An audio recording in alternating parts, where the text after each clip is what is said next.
ఏపీలో పర్యటిస్తున్న BJP chief Amit షాకు TDP కార్యకర్తల నుంచి నిరసన ఎదురైంది. విజయనగరం జిల్లా నుండి శ్రీకాకుళం వెళ్లిన అమిత్ షాను టీడీపీ కార్యకర్తలు అడ్డుకునే ప్రయత్నం చేశారు. గో బ్యాక్ అంటూ నినాదాలు చేశారు. ప్రత్యేక హోదా విషయంలో ఏపీని మోడీ సర్కార్ మోసం చేసిందని విమర్శించారు టీడీపీ కార్యకర్తలు.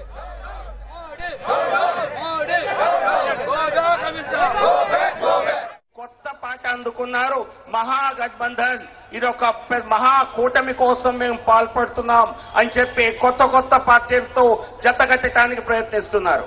ये चंद्रबाबू जी ने तेलुगु देशम का स्वाभिमान, तेलुगु जनता का स्वाभिमान हमेशा अपने राजनीतिक स्वार्थ के कारण सत्ता के बाजार में और बेचने का काम किया.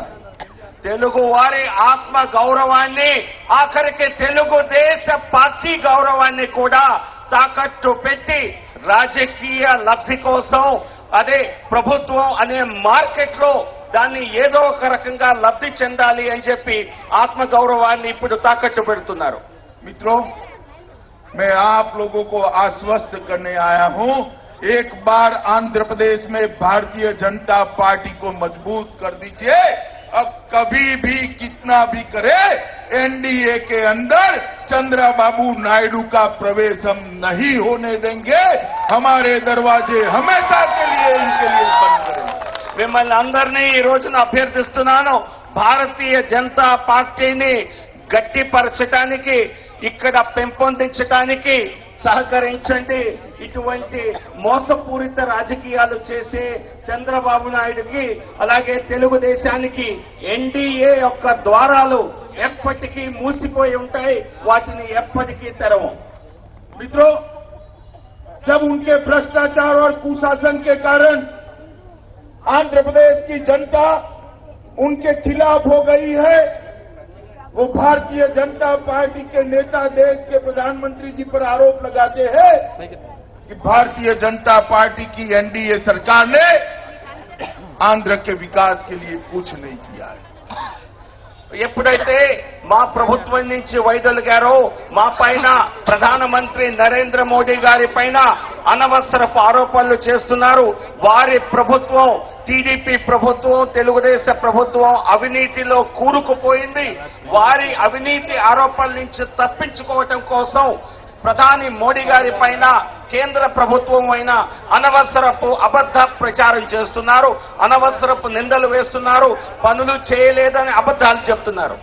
मगर मैं आज आंध्र प्रदेश की जनता को मोदी जी ने जो किया है इसका हिसाब देने आया हूं. ఈ రోజున ప్రధాని నరేంద్ర మోడీ గారు ఆంధ్ర ప్రజలకు ఏమేమి చేశారో ఆ లెక్కలు చెప్పడానికి మీ వద్దకు వచ్చాను. मित्रों, आंध्र के विभाजन के वक्त 10 साल के अंदर 14 चीजें नव रचित आंध्र प्रदेश को देनी थी. वो 14 इंस्टीट्यूशन में से 10 इंस्टीट्यूशन और 10 काम 5 साल के अंदर प्रधानमंत्री नरेंद्र मोदी जी ने आंध्र प्रदेश की जनता को देने का काम किया है. రాష్ట్ర విభజన జరిగినప్పుడు ఆంధ్రప్రదేశ్ ప్రాంతానికి కొత్త రాష్ట్రానికి 14 విషయాల్లో పని చేయవలసిన అవసరం ఉంది. 14 అంశాల్లో రాష్ట్ర ప్రభుత్వానికి కేంద్ర ప్రభుత్వం చేయవలసి వస్తే 5 సంవత్సరాల్లోనే అందులో 10 అంశాలను పూర్తి చేశాము. 10 సంవత్సరాలు సమయం ఉన్నా కూడా మొదటి 5 సంవత్సరాల్లోనే సింహభాగం పూర్తి చేశాం. मित्रों, तिरुपति में आईआईटी देने का काम मोदी जी के सरकार ने किया. తిరుపతిలో ఐఐటి స్థాపన చేయటం ప్రధాని నరేంద్ర మోదీ గారు చేసినటువంటి పని. विजाग में आईआईएम देने का काम नरेंद्र मोदी सरकार ने किया. విశాఖపట్నంలో Indian institute of management IIM స్థాపించడం జరిగింది, అది కూడా ప్రధాని మోడీ గారు చేసిందే. तिरुपति में आईआईएमईआर देने का काम प्रधानमंत्री नरेंद्र मोदी जी ने किया. తిరుపతిలో ఇంకొక జాతీయ సంస్థ అయినటువంటి ఐఐఎస్ఈఆర్ ని పెట్టడం జరిగింది. चित्तूर में और आईआईटी देने का काम प्रधानमंत्री नरेंद्र मोदी जी ने किया. చిత్తూరులో IIIT స్థాపించడం కేంద్ర ప్రభుత్వం ప్రధాని నరేంద్ర మోడీ గారు చేసినటువంటి పని. एनआईटी ताड़े पब्लिक गुडेम में देने का काम भारतीय जनता पार्टी की मोदी सरकार ने किया। National institute of technology Tadepalligudem Manikyalarao గారి కాన్స్టిట్యూన్సీలో పెట్టడం జరిగింది. ఈ సంస్థలు ఏవి కూడా ఒక్కటి కూడా ఈ రాష్ట్రంలో ఇంతకు ముందు లేవు.